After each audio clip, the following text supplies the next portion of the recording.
ఎన్నికలు సమీపిస్తున్న వేళ కాంగ్రెస్కు గట్టి ఎదురుదెబ్బ తగిలింది. తమ బ్యాంకు ఖాతాలపై ఐటీ విభాగం ఎలాంటి చర్యలు చేపట్టకుండా ఆదేశాలు ఇవ్వాలంటూ కాంగ్రెస్ దాఖలు చేసిన పిటిషన్ను ఆదాయపు పన్ను అప్పీలేట్ ట్రిబ్యునల్ కొట్టివేసింది. అయితే హైకోర్టులో అప్పీల్ చేసుకునేందుకు వీలుగా ఈ తీర్పుపై 10 రోజుల పాటు స్టే విధించాలని హస్తం పార్టీ అభ్యర్థించింది. దాన్ని కూడా ట్రిబ్యునల్ తిరస్కరించింది.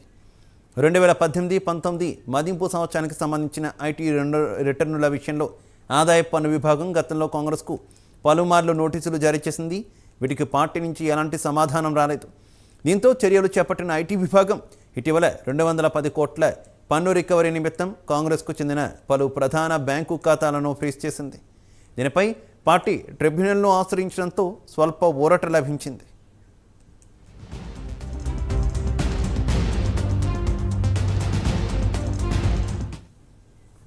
దీనిపై తదుపరి విచారణ చేపట్టేంత వరకు బ్యాంకు ఖాతాలను యథావిధిగా నిర్వహించుకునేందుకు ట్రిబ్యునల్ అనుమతించింది. దీంతో ఆ అకౌంట్లను పునరుద్ధరించారు. అయితే ఈ వ్యవహారం పెండింగ్లో ఉండగానే ఇటీవల ఐటీ అధికారులు తమ బ్యాంకు ఖాతాల నుంచి 65 కోట్లు విత్డ్రా చేశారని కాంగ్రెస్ ఆరోపించింది. తమ అకౌంట్లపై ఐటీ విభాగం ఎలాంటి చర్యలు చేపట్టకుండా ఆదేశాలు ఇవ్వాలని ట్రిబ్యునల్లో పిటిషన్ దాఖలు చేసింది. దీనిపై తాజాగా విచారణ జరిపిన న్యాయస్థానం కాంగ్రెస్ అభ్యర్థనను కొట్టివేయడంపై కాంగ్రెస్ ట్రెజరర్ అజయ్ మాకెన్ స్పందించారు.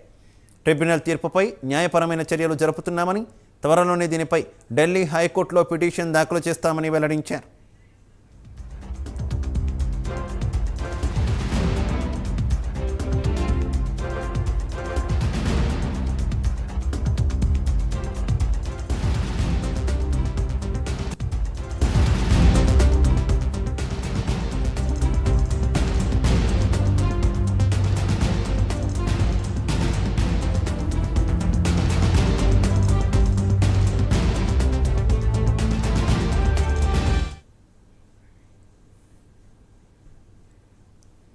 లోక్సభ అభ్యర్థుల తొలి జాబితాను కాంగ్రెస్ పార్టీ ప్రకటించింది.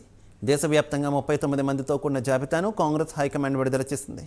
ఇందులో ఛత్తీస్గఢ్ రాష్ట్రంలో 6 స్థానాలకు, కర్ణాటకలో 6 స్థానాలకు, కేరళలో 15 స్థానాలకు, మేఘాలయలో 2 స్థానాలకు, తెలంగాణలో 5 స్థానాలకు, నాగాలాండ్, సిక్కిం, త్రిపుర రాష్ట్రాల్లో ఒక్కో స్థానానికి కాంగ్రెస్ పార్టీ అభ్యర్థులను ప్రకటించింది.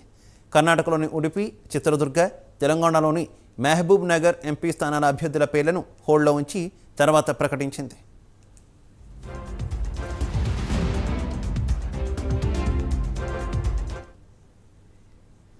కేరళలోని వాయనాడ్ ఎంపీ నియోజకవర్గం నుంచి రాహుల్ గాంధీ పోటీ చేయబోతున్నారు. ఛత్తీస్గఢ్ మాజీ సీఎం భూపేష్ బఘేల్ రాజ్నంద్గావ్ నుంచి బరిలో దిగనున్నారు. బెంగళూరు రూరల్ నుంచి డికే సురేష్, అలాగే త్రిశూర్ నుంచి కె మురళీధరన్, తిరువనంతపురం నుంచి శశి థరూర్ పోటీ చేయనున్నారు.